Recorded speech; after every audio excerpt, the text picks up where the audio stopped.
All right. Good morning, everyone. Thank you for being here. We had about 100 people sign up, so you are the few, the proud, who made it. So thank you so much for being here. So we have someone to speak to. Really appreciate coming here today to talk about the case for fair chance hiring. Thank you to the sponsors who have made this amazing event free for all of us to come and learn and network. You'll hear today from Honest Jobs and Checker to tech companies that are enabling employers to do this in a better, fairer, more scalable way. A brief introduction to who we are. I'm Amanda Sendero of Honest Jobs. Harley here founded Honest Jobs, a tech-based startup here in Denver that is an employment platform to connect job seekers with employers wanting to do fair chance hiring. And Ken Oliver, executive director of Checker.org, also a tech company with a big presence here in Denver that's taking a progressive approach to background checks. Our time today will be as follows. We'll start with Harley and Ken introducing their respective organizations. We'll let you know some of the key talking points around why to do fair chance hiring so that you can help convince your employer to embrace fair chance candidates. There are a lot of misconceptions and misunderstandings about what it looks like to hire people with criminal records, so we'll dispel some of those myths today. We'll talk through some best practices to get started or to improve your fair chance hiring efforts, and then we'll have a fair amount of time for questions. I have some prepared. We'll also happily take questions from the audience at that point. So let me...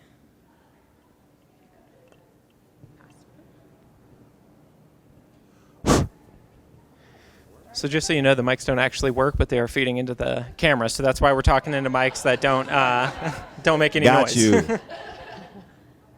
Yeah, so it looks like I'm first.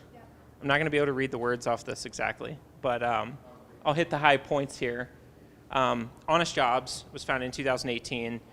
After I started Honest Jobs, it was actually called something else, and I was helping formerly incarcerated people learn how to rebuild credit, find a house, get your job, get into college, some common barriers. But after I got to about 50 people, I surveyed everyone, and the number one challenge everyone wanted help with was just finding a job. And these were people that were online, they were tech savvy, they were part of a community, they had skills and education. So that was what first sparked the idea when I later decided to focus on jobs. And I'm not going to go too deep into my story, but my personal story was that I was a homeless teenager. I went to prison for 14 months when I was 19, and I was a high school dropout before going to prison. And while I was incarcerated, I got my GED. I kind of learned, like, this isn't for me. I don't want to live a life of crime. Got out, went to college, community college, transferred to Ohio State, business school, graduated with honors, was rejected over 100 times. Like, within 4 months of graduating from top of my class, like the local news covered my graduation as this like amazing underdog story, but every single company rejected me. My last rejection was fried chicken, Raising Cane's fried chicken assistant manager job, making like $19 an hour, and I got rejected. And I said, oh my God, what have I done with the last 5 years? No one's gonna hire me. And on top of all of that, look at me. I'm a white male, baby-faced, 800 credit score, transportation, housing, mental health, financial stability, and I couldn't find a job. And I know from my time incarcerated, a significant portion of the people coming home have far more challenges ahead of them and systematic barriers. So I knew that if it was this hard for me after all I had done, the people I was incarcerated with, it was just going to be almost impossible. So I started Honest Jobs, and we've raised a little bit of money, about $3 million over the last 3 years, trying to create a product that companies want to partner with and use to do this work. We're still learning all along the way. But one of the defining factors of our team is, obviously, I was formerly incarcerated. My personal story led me to start this company. But out of our 17 now employees, about a dozen of them have felony criminal records. And that, we have hired people on the sex offender registry, people with violent crimes. We have hired people with petty theft and drug charges. And we try to practice what we preach and show that those the full spectrum of mistakes can be healed and people can be really valuable employees. So that's across software, sales, management. We've done that work, and we're really proud of that. And, at yesterday's event, I mentioned, I thought it was important, is that, we're an early stage company. Early stage tech companies, people are like, you have to have the best talent. So the idea of hiring formerly incarcerated people for a tech startup is kind of like, well, maybe we'll give them like customer support roles. We've hired senior software developers. We've hired my chief of staff who has a record, sales, our entire sales organization, our entire recruiting team all have lived experience. And we grew from last year making $5,000 a quarter to making over $200,000 a quarter in a very short amount of time, building on those people. And sorry. I think that's it. I think that's all I had for my intro. So thank you all. Ken, I'd love to hand it over to you. Hi, everybody. My name is Ken Oliver, and I'm the Executive Director of the Checker Foundation and the Vice President of Checker.org, which is Checker's Corporate Social Responsibility Program. And Checker is kind of an unusual suspect in this space. Checker is a background check company, so they specialize in things that most people consider to be exclusionary products. But what's unique about Checker and why I think Checker is just the most amazing company in the world for this space is they really had an intentional effort of using background checks as a tool for inclusion rather than exclusion. And so we have several product features and tools that help companies screen out charges that may not necessarily apply to an applicable job, and companies have the opportunity to opt into that. Some of the things that we do are mandatory based on the law. Some of them are optional. So it's really exciting because Checker we closed last year with 6%, close to 6% of our 1,300 employees were fair chance hires. And like honest jobs, they range the gamut of customer service, candidate experience. We have, I think, over 8 software engineers. We have an executive VP at the company, me, and a wide range of other sales and customer sales experiences. And so what's unique about Checker is that they don't screen people out based on the corporate ladder. They spend a lot of time screening people in internally, and then we also advocate for that nationally. And so last year, they really wanted to be intentional about building a corporate social responsibility program, and we wanted to see if we could create 1 million jobs by 2035 for formerly incarcerated people or justice-impacted people with records. And so we're on a mission now to build a fairer future of work, one job at a time. And we plan to do that by galvanizing companies across this country. Checker has 70,000 customers, so we'll start there, but then also sending me around to have talks like this to businesses and going inside of companies and teaching them how, in this labor shortage, in this place where 70 million people, 1/3 of the workforce has some type of record, how can we expand our typical sourcing criteria to include people who may have had a record in their past? And then also demonstrate that using storytelling about what kind of successes and what kind of value proposition giving a wider range of opportunity to underserved communities can actually enhance how it can actually enhance your business. One of the stories I like to tell is the story of Larry Miller, who's a very good friend of mine and does a lot of work with Checker, who was the former chairman of the Jordan brand and also the president of the Portland Trail Blazers. You know, Larry did 10 years in prison, and for 30 or 40 years he had to keep that a secret because the first time he was like Harley, no one would give him a job, even though he graduated top of his class from Temple University while he was in prison. And what's unique about that story is that when Phil Knight, the individual that founded Nike, one of the biggest brands in the world, gave Larry the responsibility to run the Jordan brand, it was doing about $150 million in sales, which, was robust, but there was definitely room for improvement. And Michael Jordan was on the verge of retiring, and so that's why they kind of gave it to Larry. They thought that the tennis shoe market would go down.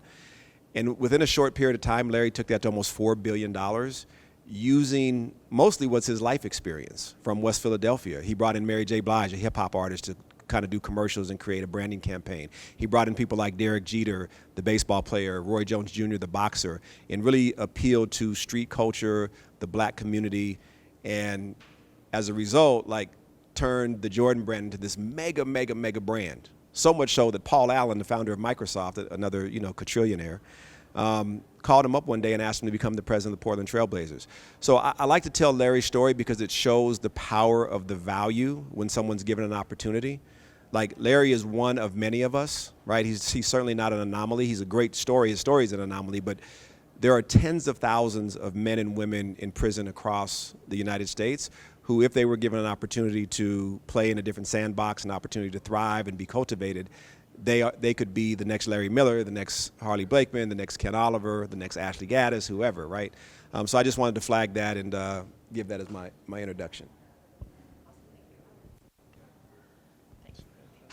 All right.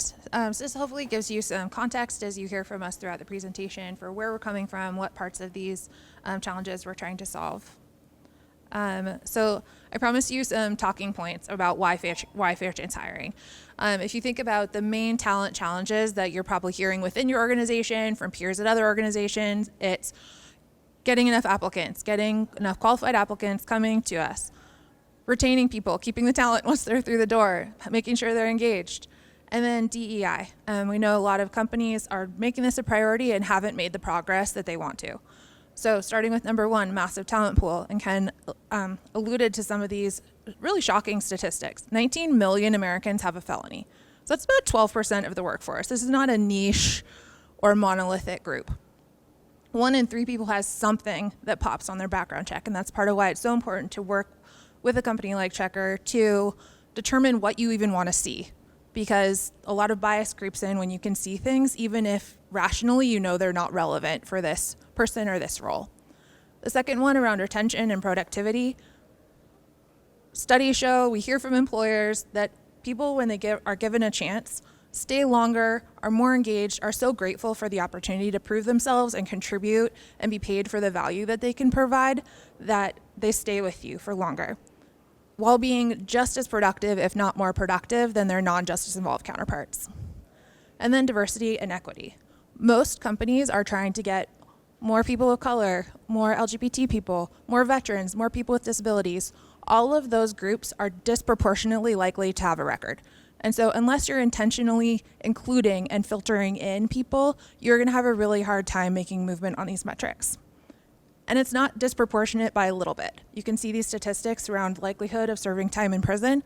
1 in 17 white men, 1 in 16 Latinos, and 1 in 3 black men. This is very disproportionate. So when you hear people within your organization talk about top of the funnel, retention, diversity, and equity, you can say, hey, you know what? I have a tangible way that we can solve all 3 of those with one initiative. So let's dispel some of the myths. Myth number 1, most employers don't do this. We're going to be out there, out on a limb. We don't want to be avant-garde in this area. Reality is that it's actually quite common. SHRM, Society of Human Resources Management, which is not a radical fringe leftist organization, finds that 66% of HR professionals have worked with an employer that does fair chance. Of course, a lot of those organizations have room for improvement in how they do it and how many people they hire, but it's not a rare to be open to people with criminal records. Myth number 2, people with felonies just won't succeed. They'll really struggle to meet our performance standards. The U.S. military, again, not a radical avant-garde organization, makes their decisions very much based on data and evidence, and they find that enlistees who have a felony are 32% more likely to be promoted. This is within a high pressure, high standard environment where nobody is given a chance beyond what they've earned. Myth number 3, I might be on board, but my employees probably will feel uncomfortable. The reality is that the majority of colleagues are willing to work with someone who has a conviction, and in fact, 113 million Americans have an immediate family member who's been incarcerated. So I think you would find that a lot of your employees are more open to it than you might think. Myth number 4, people with criminal records, maybe for entry-level roles or blue collar, but maybe we don't have those type of roles, and so this might not be for us. The reality is that 19 million people is a lot, and it's not a monolithic group. So while this population, for all sorts of understandable reasons, does skew lower in education and career attainment, there are people qualified for every type of role, as Harley described, and Ken as well, in terms of sales and engineering and every role that and level of seniority that you can imagine. So let's talk about how to get started or how to improve your fair chance hiring. First starts with top of the funnel job descriptions. Adding to your EEO statement at the bottom, we're open to people of this type and that type according to standards is good. What's even better is to make sure that your language is actually welcoming and not just legalese. People with criminal records are used to being repeatedly rejected, having offers rescinded, even starting work and having someone come and tap them on the shoulder and say, hey, you got to go because of your background check. And so when you put language into your job descriptions, making it sound like we welcome people with criminal records to apply. We're eager to give people a fair chance. Really goes a long way toward differentiating yourself from everyone who's doing it for a compliance reason. And then focusing on skills-based hiring. People who have a record are more likely to have a non-traditional career journey, gaps in their resume, et cetera. And so moving away from credentials and pedigree about education and years work experience and specific companies they've worked for, et cetera, will really help include and make the top of the funnel wider. Raising awareness and buy-in. So if your leaders are on board, but your hiring managers don't know, or this is being led by talent acquisition, but your leaders aren't on board, you'll really struggle to make progress. So bringing along everyone on the what, the why, and the how is really important. And then it's not enough just to include in your job descriptions. You also need to think through your policies and your practices. This gets back to the point from that SHRM survey where a lot of employers are doing this, but not well. And so you can't just hope that it will be better. You really need to take a methodical approach to look through and see where there might be unintentional barriers that you can lower. Yeah, please. Sorry, I didn't know when we're... Yeah, so there's a couple comments I could add, and if you have any comments on anything we've got to so far. We have a client that we are working with, a big client that wanted to do a lot of this work, and when they started working with us, we were hearing from job seekers that I'm not hearing back from them, or I got this letter, but I don't really understand what I'm supposed to do. And our team convened with them and found out that when the background check failed, they were actually getting a physical piece of mail mailed to them that was showing up 2.5, 3 weeks after the background check was completed that said, you need to complete this and send it back to us by this date to be considered for this job. And it was simply just saying, please explain the circumstances of the crime. We'd love to hear your side of the story. It's a very standard process for a lot of companies to put that. But when it's going to them 3 weeks after the background check's completed and they have to get it back to you in like 2-3 days. So we helped them address that issue where, again, they were wanting to do the work. They had hired people with records. They wanted to do it. They were open to it, but they didn't realize because they're so far from the end user, the person who is failing the background check, that they just didn't know that once we addressed that and they switched from paper to something that was like immediate, they saw a huge increase in the number of candidates they were able to hire, and they really didn't change their hearts or their policy. It was just one practice. So that's one of the places where Checkr really shines, is helping the companies make sure that the background check is as smooth and intentional as it can be to open up that talent. Correct me if I'm wrong, but I thought that was a really important example of how HR, if you want to do it, like it's more than just putting that statement or saying, posting something online saying we're open to candidates. You really got to look at the whole process from the lens of someone who's going to fail the background check or get flagged in a meaningful way. I don't know if you have anything from what she's talked about so far you want to comment on. No. I just wanted to make sure there was... Yeah, thank you. It's a good example of how you can have all the right intentions, and until your practices and your policies reinforce people doing the right thing and giving candidates a chance, you can just wonder why you're trying and it's not working. And so the last one in terms of best practices, you can take advantage of Honest Jobs and Checkr. So Honest Jobs is, as I mentioned, an employment platform where employers are coming to intentionally reach this population. Indeed, LinkedIn, they're there too, but not in a focused way. You can sponsor your jobs to be at the top of the list. We have Fair Chance Hiring Services. So this is for companies who have urgency or who are brand new and want to learn best practices and have an expert on their side to help guide them.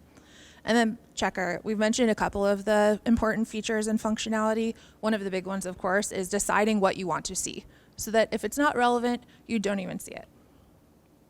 And it's really fast, right? And it's fast. I mean, it's super fast, like the fastest, I think. Also the fastest.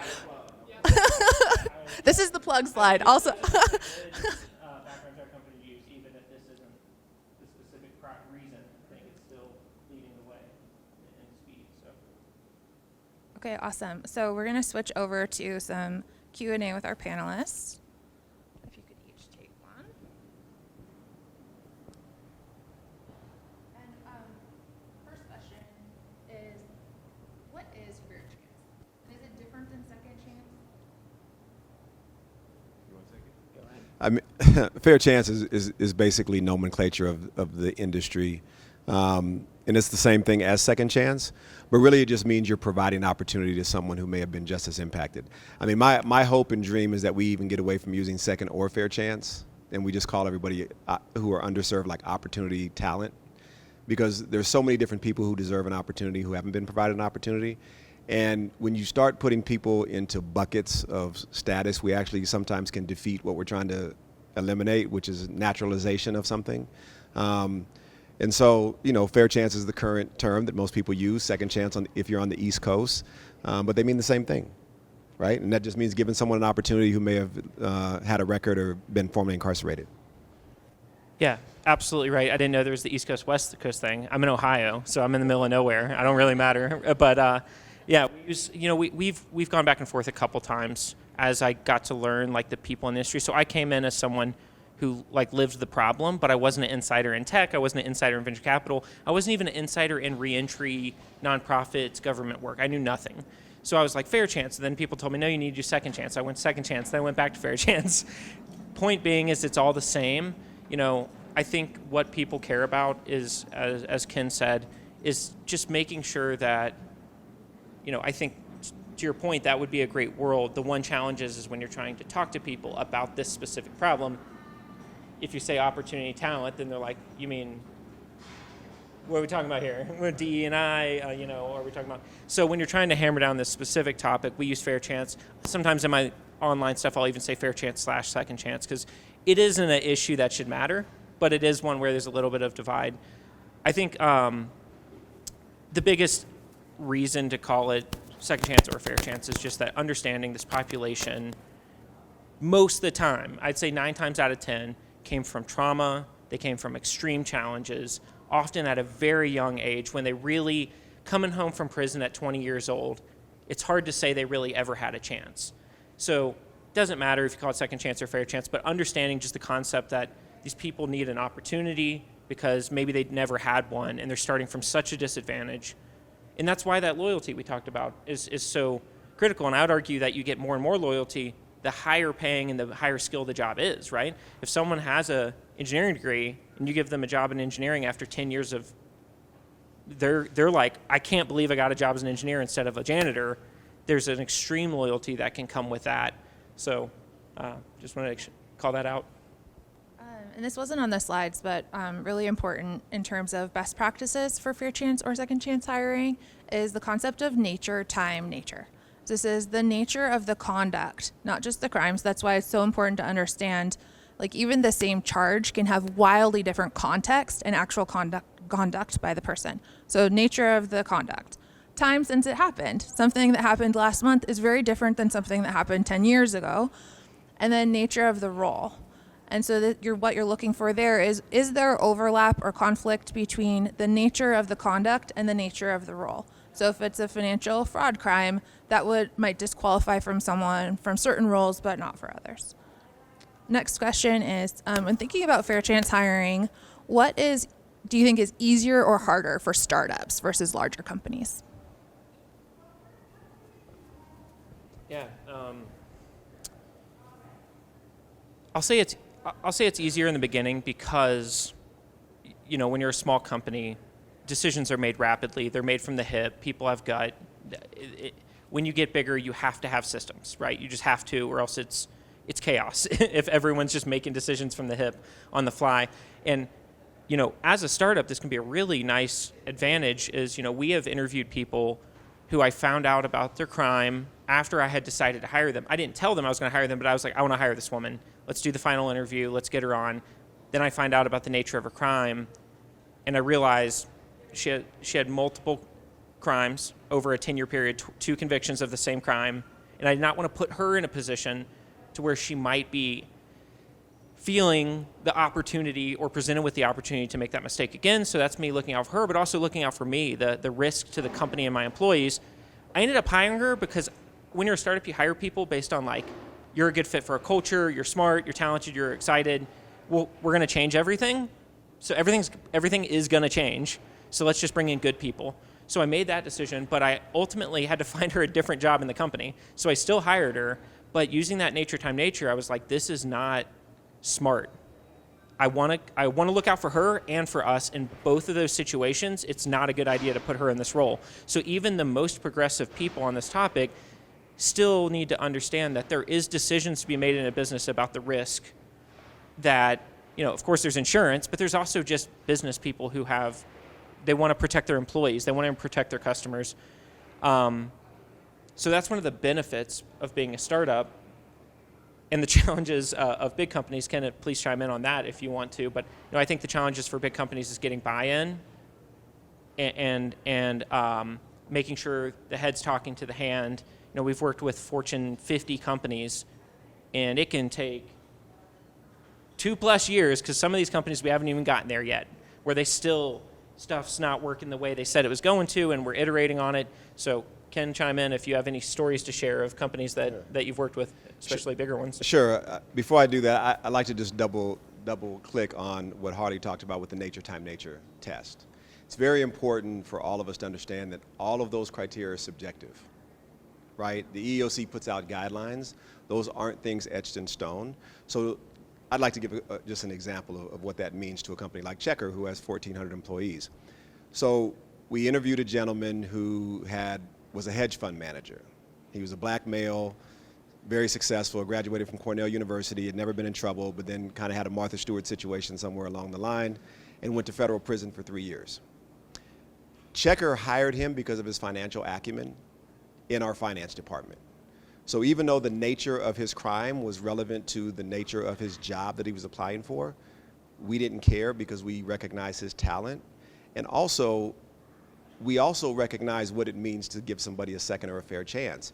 Because if we don't believe that person has redeemed themselves, right, then we wouldn't give them a job. But the presumption is that once you've interviewed the person, gone through their story and got to know them a little bit, the presumption should be that they've made a transformation in their life, right? And so that's why I say it's subjective, and it's very important we pay attention to that, because for me, it doesn't always so much matter what the nature of the crime is based on what the transformation of the person is. So a person could have done anything, right? But if they've had a transformational experience in prison, you flush out where they've been, where they're at. My company, which is pretty big in this space, has taken bets on people, and we haven't failed once. We have 0 recidivism rate in 7 years. So I just wanted to flag that about it being subjective, because I want to make sure that everybody gets chances that they deserve. But then also, we should be smart about how we do that. But we should investigate. We should engage people. We should give them the opportunity to show that they're the right person for the job. So that's very important. In reference to big companies, Harley hit it already. It's really buy-in. It's important that we get C-staff, hopefully the CEO, or somebody who has influence of a CEO involved in saying they're willing to do this, right? And then they cascade that down to the people team or the HR team and say, hey, we want to open up the funnel to people who have records and we don't want to exclude people. One thing I want to flag about cultural buy-in is that everybody has the right to privacy, right? Could you imagine if you went to apply for a job and they said, oh, by the way, like you were married at 23 and you cheated on your spouse and we're going to announce that to the company. Yeah. Right? Or hey, like you did this and you like lied on your tax form and you whatever. Right? That would be extremely shameful. So like no one in the company should really know whether someone has a record outside of HR. Right? Even at Checker, we don't even tell the managers of the people who they're going to hire whether someone has a record. Right? And we advocate that like people shouldn't be Googling people. Like we shouldn't be like guessing who does what or trying to figure out whatever. Like people are people at the end of the day, and we should give people the basic respect that we want in our own lives. Fair chance people or people who have records are no different than anybody else. They made a mistake in their life. Most of the time they got caught, right? And most of the time the people who actually got caught are black and brown people because of over-policing and other like criminal justice policies that occurred during the war on drugs and everything else. And so I just want to flag that we should always respect people. And we have to get away from like labeling somebody in perpetuity as a fair chance person. How long does a person have to be out in society? 30 years, 40 years? Are they still fair chance? Have they outgrown that one mistake? Are they still running from it? And so it's really on us and us changing our own bias of how we're looking at human beings, right? I don't meet people and say, hey, can you tell me how many lies you've told in your life? Or how many, did you steal a pack of cigarettes when you were 19 or a blouse when you went to, Marshall's or whatever when you were with your girlfriends? It's just something that we have to condition ourselves of. So as much as we like are looking outward towards the candidate, it's also important that we look in the mirror about how we're assessing human beings and how we're assessing talent when we hire them. So I think the problem is the same for whether you're a small company or a big company. The buy-in has to come from somebody who's responsible, that has intention on opening up the candidate pool. And going back just a little bit to the opportunity piece, because I think this is important. Like when we think about DE&I, right, and the word inclusion, right, at some point, like we just need to accept people, right? And I don't know when that point is. You know, obviously it's not today because we're categorizing people by LGBTQ or fair chance or this, and we have all these buckets that we like to like other people in, right? And people just can't be people. And so what I like to share with companies is that when we talk about inclusion, that simply means just everybody gets to come to the party, right? That doesn't mean you should lower the bar. It means you should lower the barrier. And we need to stop looking at whether a person is a woman or whether a person is black or whether a person is Latinx or whether a person is this. That's on us, right, as a community to say we value you as a human being. So I just wanted to flag that about the DE&I conversation and for us to like lean as we make this journey together into a more inclusive environment for all people.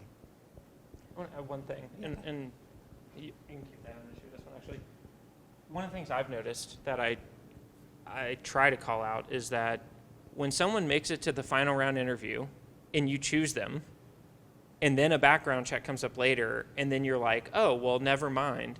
There's just a fundamental problem there because you chose the best person out of everyone that you sourced to hire them. So the bar of what should disqualify them at that point should be really clear.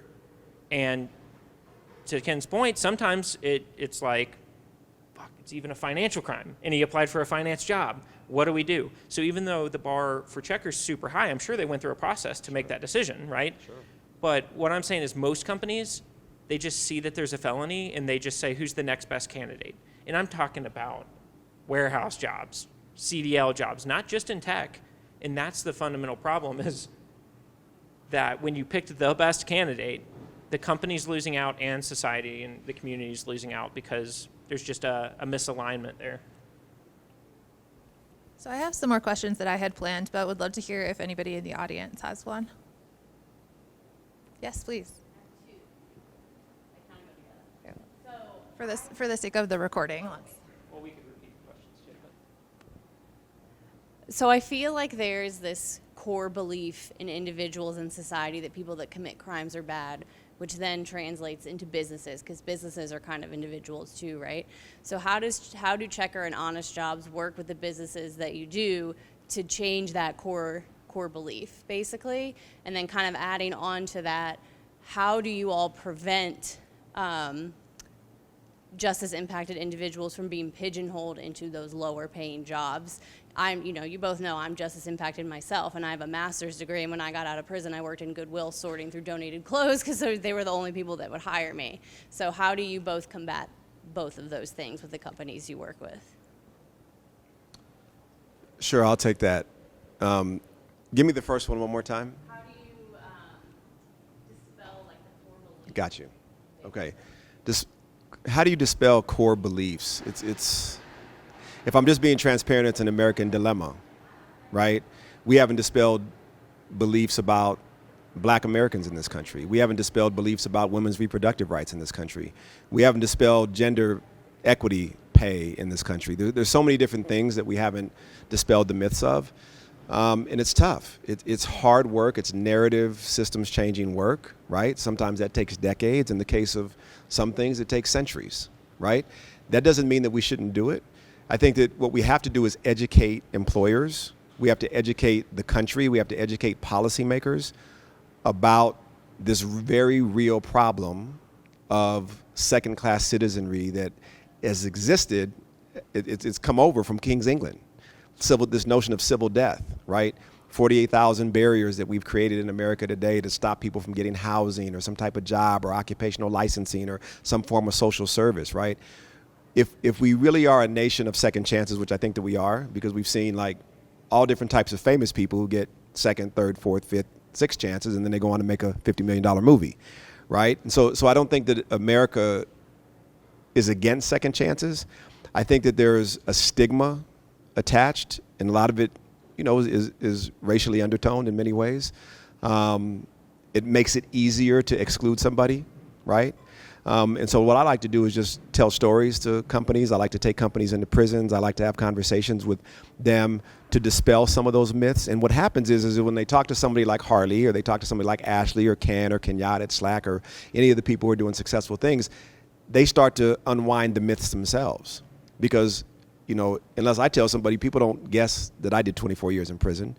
And people are used to seeing the images of what they see on Cops or America's Most Wanted or The Wire or some other kind of crazy movie of what like prison or someone in prison looks like. And so I think it's just a repetitive cycle of conversations, storytelling, that one by one you change people's minds and then it opens them up. Most of the CEOs who do fair chance hiring do it because they went into a prison and they talked to somebody and they had a conversation with Ashley and they're like, hey, like you're nothing like what I thought this was going to be like. And they tell me, and I talk to them, they say that going into prison is some of the most transformative experience they've ever had in life. And then they decide like, hey, we need to do something about this problem. So I think awareness, advocacy is an important way to dispel some of those myths. In reference to the talent, or do you want to take that one? I just want to say, how long have you been out? 3 years. This guy's only been out for 3 years and did all that time. It's amazing, dude. It blows my mind when I see him talk and present himself in such a way. Like, I didn't see anybody with this presence and professionalism. Like, I don't know. It blows my mind a little bit that he did that much time and you're just this professional. So, anyways, there's a lot of people like him, but I'm just super impressed with him. Well, so anyways, I just wanted to call that out. This is amazing. This guy. I appreciate it. But what I like to tell people, and it's the truth, to be honest with you. I taught entrepreneurship and business in prison. Like, I'm not an anomaly. Like what Harley's saying is really saying that like he had his own bias. Like, and I'm not taking that as a shot at Harley. I'm saying, oh, well, Ken, I'm so surprised and shocked. Well, I'm not, because I know thousands of guys and women too who are in prison, who are geniuses, who are creative, who are smart, who are articulate, who could marvel or rival any lawyer, who could rival any policymaker, right? I've seen it. I talked to them. I've lived it with them. And so, like, I like to call out that there are a lot of people that haven't been given the opportunity to play in what I call a different sandbox. And what happens is when you let people play in a different sandbox, you get the Larry Millers, you get the Harleys, you get the Kenyatas, you get all of Ashley or whoever, right? And so that's really on us to like say, hey, I don't have low expectations for you. Because you came from prison, I don't think that you're not articulate, right? It happens to black people all the time. Well, you're not like the other people. Like, you're so, like they did it to Obama. Like, you're so this and you're so that. Well, really, that's kind of insulting, right? Because there's millions and millions and millions of articulate black people in this country, right, and across the world. So yeah, getting back to the talent piece that you raised, Ashley, I think it's important for us to bring a value proposition, skill-based value proposition. It's tough. Harley and I were talking about this earlier, right? There's the one aspect that we're asking employers to do, which is we're asking them to accept into their culture and their company a different way of doing business, which is fair, right? But the onus and the burden shouldn't just be on employers. It's also on the formerly incarcerated person or the justice impacted person to bring a value proposition to that employer and to that business. And so when it comes to like career ladders, right? Like if you go in and you say, hey, well, I was a baker in the kitchen and I was, did this and that, and you have no other skill set, then chances are you're probably going to go into like customer service, which is the entry level position, right? If you have a fair chance employer. If you can say like, hey, I just took a boot camp for 9 months and I learned software engineering, then hey, chances are if they're a fair chance employer, you're going to get a software engineering job. Checker has a lot of them. Slack puts out dozens a year of software engineers from people who've been in prison. For me, I was an executive director at a nonprofit, had some corporate experience, and now I'm a VP at a tech company, right? So I think if we can provide more opportunity to provide skill-based learning for people and get people certified in micro certifications. We can't ask everybody to go to colleges because the data shows that 90% of people that come out of prison are never going to touch a college campus. So kudos to the 10% that do and get master's degrees and PhDs and all of that. But that doesn't solve what's needed. What's needed is how do we get people like skill-based learning, get them some certification so when they go into a checker or an honest job or any other company, they can say, yes, I'm willing to talk about my background, I'm transparent, but also like I'm the best UX designer for this job. I'm the best project manager for this job, and this is the reason why, right? That makes it easier for an employer to take a bet on you. versus if it's an act of charity where it's like, oh, I'm being asked to do this, and like, here comes Ken telling me to hire people, and like, what do I do? So I think, it's on us. It's one of the problems in the space is how do we get people skilled up so that way they can make the transition from jobs that keep them locked in poverty and be able to get a pathway into the middle class economy, because economic mobility is the key to decarceration, and it's the key to stopping recidivism in its tracks. And I would argue that changing probation and parole significantly is also a key part of that. 25% of people in prison are there for a technical violation of probation or parole, so they didn't even commit another crime. They just got sent back because someone's a bully who doesn't, actually care about the humans in the community. They're more mad about someone not taking like the exact directions that someone gave them. I've seen this time and time again. I want to comment just because I know we're a little ahead of time. I might as well instead of ending early. I want to say for anyone here who isn't actively doing work in the space, hit up Stacy. Stacy, I would love to talk to you. She's running an organization called Breakthrough that goes into prisons right here in Colorado, and I think that is the only real way to have people be more open and comfortable with this is to let them see it. I don't know that this would solve all the problem, but I'd say most of the racist people in this country haven't lived near people and been in the culture long enough of people that they hate. They just have all these ideas in their head of all the horrible things. The same with the incarcerated population. If you go into a prison, you're going to be blown away by the fact that they're just smiling and they're happy to be there and they're laughing with you and they're making jokes and they're friendly and they're smart. And it's such a change that like it will change you for the rest of your life in the sense that you will always speak up when there is a conversation to be had around the topic. And, currently across corporate America, there's a tiny fraction of people speaking up in these conversations because the people in power are oftentimes white privileged people who don't have family members affected by this problem. So given the status quo, we need those people to somehow be exposed to it and see it. And obviously, hopefully, soon there will be a more diverse leadership across corporate America that has proximity to these problems. So I think that's a huge thing. There's other organizations as well across the country. Another big one is Stacy's organization. I believe they're doing work readiness as well as some entrepreneurial work. Entrepreneurship is also a really great one. I'll tell you, it's hard to start a company, and starting a company right out of prison is probably not a good idea because you need stability in your life. But we know that people in prison have high IQs, and they're hustlers. They have grit. They want to make stuff happen. Oftentimes, they didn't know the legal vehicle. They didn't have the uncle who had been a successful CPA or whatever. So there's multiple ways to redirect this talent that's in behind the walls. And organizations like Stacy's, pretty much anywhere where there's a prison, there's some nonprofit going into that prison doing some work. So no matter where you're from, try and find one. The other thing I'd say about making sure that people are able to have upward mobility in a company is one of the things I've seen that I really like. And I don't know, every company might have a different process that's right for them, but I have seen companies now doing it to where when someone fails a background check, it goes to one specific person who has been trained on how to assess, is this something that the company can tolerate? Whereas if you're a really big company and it's going to all these different hiring managers, there's just no way to have a fair process where this person with a record and this person with a record got considered in the same way.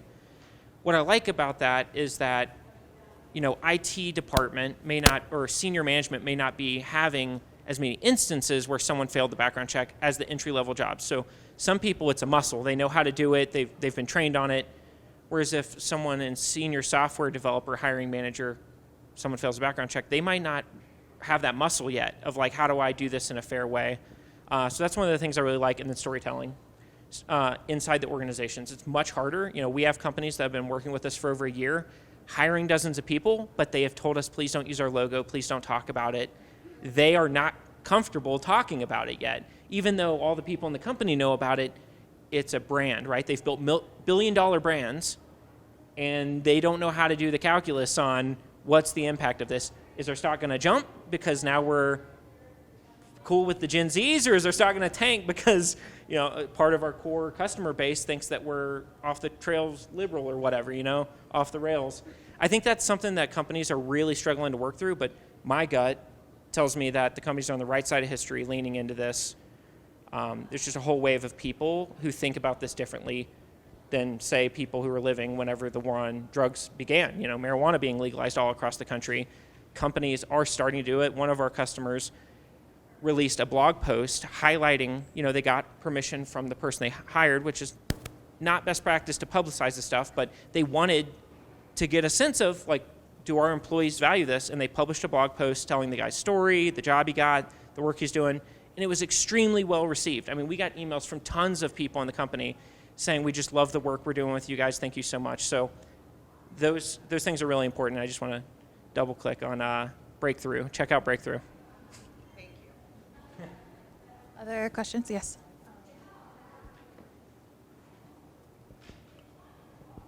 Hey, so I had a couple logistical questions, so to kind of nitty gritty. One thing I'm less familiar with is like skills-based training that's accessible in the prison system, because I know that's what you're supposed to show right when you get out, you know, and all of that. And I'm less familiar, like what can you upskill in, and how is that offered? You know, how much of a chance is there to upskill within prison? And then right when you get out, obviously you might have like LinkedIn Learning or something, you know, but are there easily accessible programs to get those certifications right now of whatever skill or industry you might want, right? But what's that kind of look like? I'll be brief because he probably has more knowledge. He's working, especially in the tech. He's going to have more knowledge of what's going on. But I can tell you, we have a partnership with Ashland University. Ashland University is in 16 states. People can get basic associates and bachelor's degrees. People get basic associates and bachelor's degrees, but this is not in every prison. It's not in every state. When I was incarcerated, I got nothing.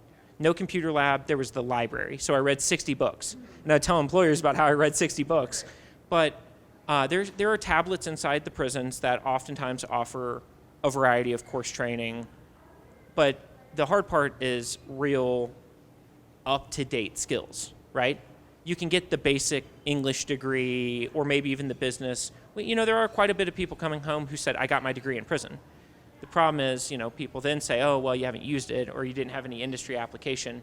But the bigger challenge I'm seeing is that the corrections facilities are so far behind the curve on technology that you have to have a really good program like Breakthrough or The Last Mile or Unloop, who have gone through years of building a relationship with the prison so that they could have a very small group of people go through access to computers and doing training. Now, Ken's going to be able to speak to probably the more robust ecosystem around skills training. But I have found it hard to tell a company, we can connect you to a pipeline of people coming home that are going to have the skills you're looking for. I hope we get there. That would be a really amazing situation. Yeah, it's an interesting question because it goes to the core reason or what the purpose of prison is. And if you ask most government people, the purpose of prison is to punish. If you ask advocates like me or other people in the space, the purpose of prison is really to transform. And because the American prison system is so focused on punishment, the punishment just doesn't happen at the court system when they say we're going to take you away from society, from your family and everything else. It actually escalates once you get to prison. And I'm going to tie that into the skills-based piece and why I personally don't believe that prison is the place where we can find the answer. There's a cultural chasm inside of most prisons. And I won't put all prisons in it because I know in Colorado we got Dean and the AG and all of that. But in most prisons across America, they are not the place that the people that work there and the culture is there is not going to turn a prison into a university setting. It's just a fact of life of the culture there. And so when you look in California, for example, and you say, okay, well, what kind of trades are they teaching in maximum or medium security prisons? You find things like lawnmower repair, right? You find the vocational classes half empty. Teachers aren't there, right? They're teaching things that aren't tied into the market. Harley mentioned earlier about the technology deficit. Computers and the internet aren't allowed in prison in California, which means that people do 15 or 20 years, they've never seen a smartphone or don't even know what the internet is and have never surfed for a basic, do a Google search, right? And so when people come out, they're not only behind the 8 ball in society, but they're also behind the 8 ball in technology, right? And so for me, I think that it's incumbent upon us as a community, when people come home, right, just like we do for underserved communities or youth that are at risk, we provide a safe space of learning or reskilling, upskilling, if you will, for people as an intermediary stop before we reintegrate them fully back into corporate America or the middle class economy, because it's needed. Because what happens is now is that people get out of prison, there's no skills, they've been in prison 20 years, and then the first thing their parole officer tells them is you got to go get a job. So then they're forced, because they need money in their pocket, to go get a transitional job in most cases, where it's picking up stuff on the side of the freeway or in the back of some warehouse. And then once you start that, you get in this hamster wheel that you can't get off of, right? And then when you get out of transitional housing or whatever your situation is, if you don't have family support, you're then told, hey, like, you got to get out of here. You got to go live in San Francisco or Oakland or Los Angeles County or Denver, where rents are expensive, right? In Oakland, California, for a 500 square foot studio, it's going to cost you $2,100 a month, right? If you don't want to get mugged walking outside of your house, right? So it's incumbent upon us to position. Everything in life is positioning. So how do we position people for success rather than throwing them out there in the way of what's bound to be potholes of failure, right? So yeah, I would love to see prisons take a proactive approach and say, we're going to repurpose prisons. People who are 3 or 4 years less, we're going to take a whole prison and turn it into a vocational academy, boot camp academy, where we're training people in market-driven skill sets, things that we know are going to transition into jobs when people get out. And then we could work with employers to make that transition easier. You know, people who are willing to do it. All employers aren't willing to do it. But it's a very big, hairy problem. But I think that we don't wait for the state or the feds, if it's the federal government. I think we have to be proactive to create those ecosystems ourselves if we want to see stuff done. I want to add one comment, because I'm on this advisory board for the Ohio Department of Corrections. They have a advisory board specifically for working with industry. So how the prison system and jail system can better work with industry. And it touches a variety of topics, like in-prison labor, all the way to how do we prepare them for jobs after release. And it's a shit show. It's a joke. I sit on it, and every time I think, why do I do this? But I always am the voice. I'm the one voice at the table that's like trying to push things in the right direction. So, for instance, if we have a company come to us and say, hey, we want to create a small computer lab where we're going to train these people on full stack development, I mean, it just is like unreasonable. They're like, there's no way we can do it. A good example is in Ohio, they had computer labs at some of the prisons. And about 10 years ago, some really smart guys, they had a computer recycling program. Actually, they didn't have a computer lab. They had a computer recycling program where they were taking apart computers to get the precious metals. And one guy, slowly over like 5 years, stole all the parts and built a computer in his cell.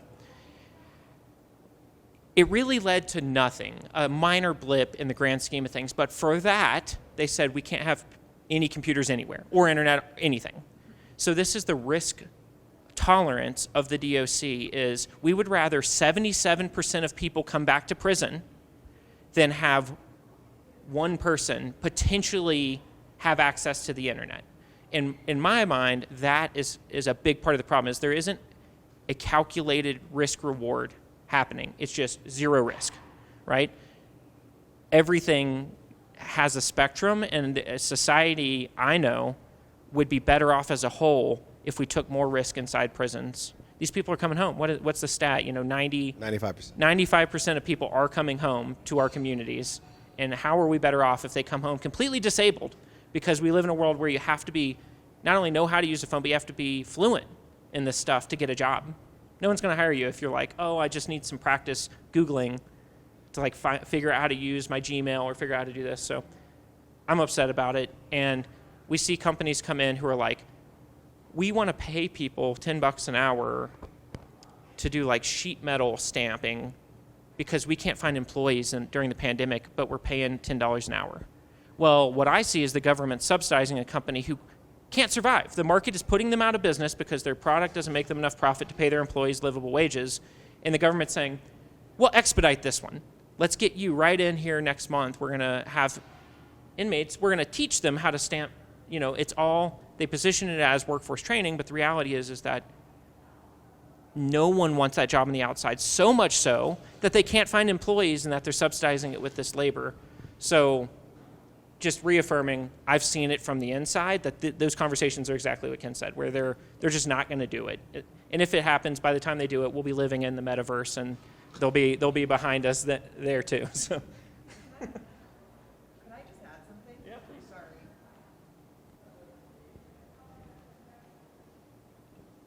Sorry. We have one employer partner that we work with that has their own like specialized software, and they actually prefer employees who don't have a lot of software experience so that they can train them. So they were already looking for people without the software experience so that then they didn't have to overcome any like already trained behavior.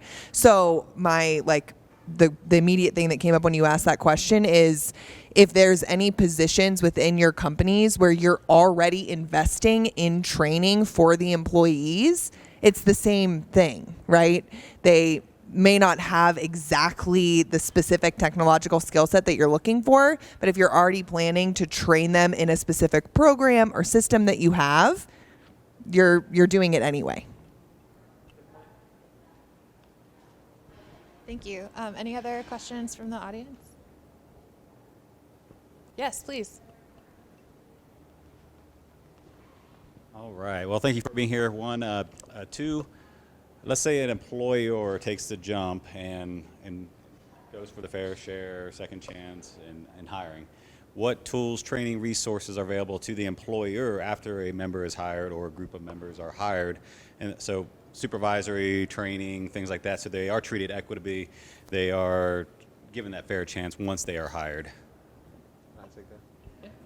So I'm glad that you asked that question because that's something that we do at Checker. I mentioned earlier that Checker has 70,000 customers, and so one of my primary jobs is to go in and work with companies and teach them how to do fair chance employment. I've done that with Dave's Killer Bread for the last 2 years and trained some of the biggest companies in America, General Motors, The Gap, a whole bunch of others. And so there's a couple of different parts. There's one, the education piece to teach CEOs and HR teams exactly what we're working with as far as the criminal justice system, why it's important, et cetera. Then we also teach them how to go through the hiring practices, how to advertise on places like Honest Jobs, Indeed, and others. We teach them how to do nature time nature test to get through that process, make the hire. And then we also teach about retention strategies, right? How do you amend your current employee handbook to make time for PTO time when a person has to go to their parole office? Or a person has to go into a conference room because the parole officer actually wants to come on site, right? We have those things for like maternity and paternity and for others, mental health issues. So you have to build those things into your HR policies within the company. And then also management training. We provide management training for people. It's very important for managers, even though technically speaking they're not supposed to know who's fair chance, there are points along the career journey where there are gaps in skills sometimes if people aren't skilled, and so the question becomes like, why isn't this person efficient in Google Drive, right, when everybody who graduates high school knows how to use like Gmail? And so those things come up, and then there's a question of like communication. How are we communicating that, and how are we empathizing with experience, especially if people are like, to Harley's point, speaking about their incarceration. Like there's a lot of people who are openly speaking about it. How do we teach managers how to communicate with those folks who don't have a similar lived experience? So we provide those retention strategies that companies can use to get people over the hump. And then we create an ecosystem also of other fair chance employers who have experienced it or living it and have their own case studies that we can all share and talk, either whether through Slack or some other kind of social media thing that we use together. So it's really just support. Right? It's support, best practices, constantly iterating how we can get better, what I can learn from you, what you can learn from me, how can we provide more opportunities, how can we work with companies like Breakthrough who can provide a pipeline for us so we're not out there like in the blind fishing for talent. It's a combination of those things. But if you're interested in that or anybody else is interested in that, you can contact me at Checker, and we provide a whole suite of services for companies to support them in their fair chance journey. Yep. I'd also call out, there's a good, like if you just want like a asynchronous way to learn, Checker has a lot of great blog posts and resources where you can just learn from case studies. The Society for Human Resource Management also has a training. I think there's room for improvement, but I think it's pretty good. I think it's good for especially someone who knows very little about the industry. It's a really good place to start. You can find that on our website, but also at sherm.org, I believe. Stacy would be a great resource, I imagine, to help with that stuff. I know you guys do that right, support the employers through the whole thing. And of course, I'll plug Honest Jobs. Very few companies. We have over 1,000 companies we work with, but we have about 12 where we do what's called direct placement, where we are basically a hired recruiter that specializes in this work, and we have ongoing meetings with those 12 companies to help them navigate all the different questions they may have and best practices, and that's working really well, but it's not free. So, I have a quick question for you. Are you from Denver? From here, I live here. Okay. So your Attorney General, Phil Weiser, and the Latino Coalition, they're actually in the process now, they just announced it yesterday, of creating an employer network of companies in the Denver area and the Colorado area who want to do Fair Chance, and it's like a support group that provides educational resources, group meetings, et cetera, to teach people how to become Fair Chance. So also locally here, you have that resource too. Yeah. All right, well, I want to say one last thing. I'm going to plug myself. Look, I don't get to sit on stage very often. Honest Jobs is free. It's free for job seekers. It's free for employers. You can post all your jobs. We can do ATS integrations to make it easy. We have direct placement services, all that good stuff. It's honestjobs.com. We were honestjobs.co for 2.5 years. I bought the M. I could have put someone through college with the cost of that M, but I'm really proud of it, so I'm going to shout it out. Thank you all so much for the time, and I don't know if you have any last things you want to say. But Good. Thanks, everybody. Appreciate it. Yeah, thank you so much for coming. Our contact info is here if you want to reach out. Thank you for coming, and then thank you for staying the 3 minutes that we just ran over. Really appreciate y'all.